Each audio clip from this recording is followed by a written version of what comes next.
উফ, যা গরম পড়েছে, আর এই গরমের মধ্যে যদি এরকমই হালকা ফুলকা কিছু জলখাবার পাওয়া যায় তাহলে কিন্তু দিনটা বেশ ভালোই কাটে, তাতে শরীরও ভালো থাকে আর মনও ভালো থাকে।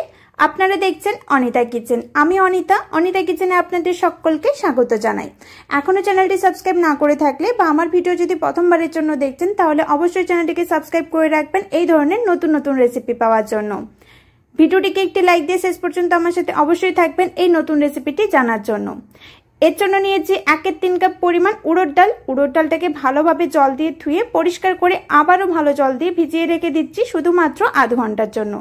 এদিকে নিয়েছি 2-3 কাপ পরিমাণ চিড়াটাকে ভালোভাবে জল দিয়ে ধুয়ে পরিষ্কার করে নিচ্ছি। এবার এটাকেও হাফ কাপ পরিমাণ জল অ্যাড করে ভিজতে দেব। আজ কিন্তু চিড়া দিয়ে দুর্দান্ত স্বাদের একটি রেসিপি শেয়ার করছি যেটা খেতে সত্যিই খুব ভালো হয়েছে। এর সাথে 1-4 কাপ পরিমাণ টক দই অ্যাড করে দিচ্ছি। এবার টক দই আর জল আর চিড়া সবকিছু একসাথে 2 থেকে 3 মিনিটের জন্য ভিজতে দেব, ততক্ষণে চিড়াটা ভালোভাবে ফুলে উঠে যাবে। এবার নিয়েছি একটা গাজরটাকে ভালোভাবে খোসা ছাড়িয়ে জল দিয়ে ধুয়ে পরিষ্কার করে নিয়েছি। এবার এরকমই একটি হাতকুড়ির সাহায্যে ভালো করে এটা গ্রেট করে নিচ্ছি। এইভাবে বানিয়ে নিন, খুব তাড়াতাড়ি এটা তৈরি হয়ে যায় আর খেতে খুব ভালো লাগে।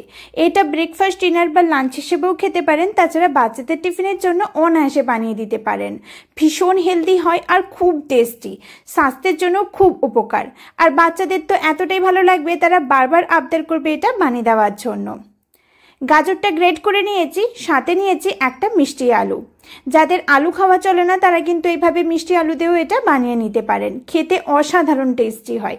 তবে এইভাবে রাঙা আলু যদি বাড়িতে না থাকে তাহলে এমনি প্লেন আলু দিয়েও এটা বানিয়ে নিতে পারেন। প্রথমেই রাঙা আলুর খোসাটা খুব ভালোভাবে পরিষ্কার করে নিচ্ছি।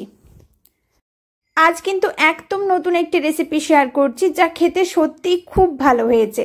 এতটা ভালো হয়েছে যে আমার পরিবারের সবাই তো আবারও আবদার করেছে এটা বানিয়ে দেওয়ার জন্য। এইভাবে বানিয়ে নিলে বাচ্চা থেকে বড় সবার খুব পছন্দ হবে, কথা দিচ্ছি। রাঙা আলুটাকেও ওই হাতকুড়ুনি দিয়ে ভালো করে কুড়ে নিচ্ছি। এইভাবে করে নিলে খুব তাড়াতাড়ি তৈরি হয়ে যায়, আলাদা করে এগুলো আর সিদ্ধ করে নেওয়ার কোনো প্রয়োজন পড়ে না। ততক্ষণে উড়দ ডালটা খুব ভালোভাবে ভিজে গিয়েছে, মানে খুব একটা বেশি না ভিজলেও হবে, হালকা ভিজে গিয়েছে। এবার একটি মিক্সিং জারের মধ্যে এটা বেটে নেব, তার জন্য ওই ভেজানো উড়দ ডালের জলটাই ব্যবহার করব। সাথে দিয়ে দিচ্ছি 1 টুকরো আদা আর একটা কাঁচা লঙ্কা। একদম স্মুথ পেস্ট তৈরি করে নিচ্ছি। দেখুন এইভাবে বানিয়ে নিলে কিন্তু উড়দ ডাল খুব একটা বেশি ভেজে নেওয়ার কোনো প্রয়োজন নেই, চটজলদি তৈরি হয়ে যায়। আর এদিকে চিড়াটাও খুব ভালোভাবে ভিজে উঠে গিয়েছে। তবে বলে দিই, যাদের বাড়িতে টক দই নেই বা টক দই খেতে চাইছেন না, এটা কিন্তু প্লেন জল দিয়েও বানিয়ে নিতে পারেন, সেক্ষেত্রে একটু লেবুর রস অবশ্যই ব্যবহার করবেন। এবার এই চিড়াটাও এই ডালের পেস্টের সাথে অ্যাড করে দিচ্ছি আর দুটোই একসাথে ভালো করে পেস্ট বানিয়ে নিচ্ছি। পেস্টটা কিন্তু একটু গাঢ় করে বানিয়ে নিতে হবে, খুব একটা বেশি পেস্ট বানানোর সময় জল ব্যবহার করবেন না। দেখতেই পাচ্ছেন পেস্টটা কতটা ভালোভাবে তৈরি হয়েছে। এবার একটি বড় বোলের মধ্যে এই পেস্টটা ঢেলে নিচ্ছি। এখনো যদি চ্যানেলটি সাবস্ক্রাইব না করে থাকেন বা আমার ভিডিও প্রথমবারের জন্য দেখছেন তাহলে অবশ্যই চ্যানেলটিকে সাবস্ক্রাইব করে পাশে থাকা বেল আইকনটি প্রেস করে অল নোটিফিকেশন অন করে নিতে ভুলবেন না, তাতে আমার নতুন নতুন রেসিপির আপডেট সবার আগে পেয়ে যাবেন। আর যে সকল বন্ধুরা অলরেডি আমার পাশে আছেন তাদের অনেক ধন্যবাদ আমার পাশে থাকার জন্য। আর এই রেসিপিটি ভালো লেগে থাকলে ভিডিওটিকে একটি লাইক ও শেয়ার অবশ্যই করে রাখবেন। আর রেসিপিটি আপনাদের কেমন লেগেছে আমাকে কমেন্ট করে জানাতে একেবারেই ভুলবেন। এবার এর সাথে আরো হাফ কাপ পরিমাণ জল অ্যাড করে দিচ্ছি। এবার সবকিছু একসাথে ভালো করে মিশিয়ে নিচ্ছি। অবশ্যই কিন্তু এটা এইভাবেই গাঢ় গাঢ় করে তৈরি করে নিতে হবে। এর সাথে গ্রেট করে রাখা সমস্ত ভেজিটেবলসগুলো দিয়ে দিচ্ছি। তবে লাল আলুটা যেহেতু আমি একটু আগে গ্রেট করে নিয়েছিলাম সেটা কিন্তু এইভাবে হালকা লালচে বর্ণ চলে এসেছে, আপনারা কিন্তু সঙ্গে সঙ্গে গ্রেট করে নেবেন। সাথে দিয়ে দিচ্ছি 1-4 চামচ পরিমাণ খাবার সোডা, পরিমাণ অনুযায়ী লবণ। খাবার সোডাটা অ্যাড করলে এটা খুব ভালোভাবে তৈরি হয় আর ভীষণ ফ্লাফি লাগে আর ভীষণ সফট থাকে।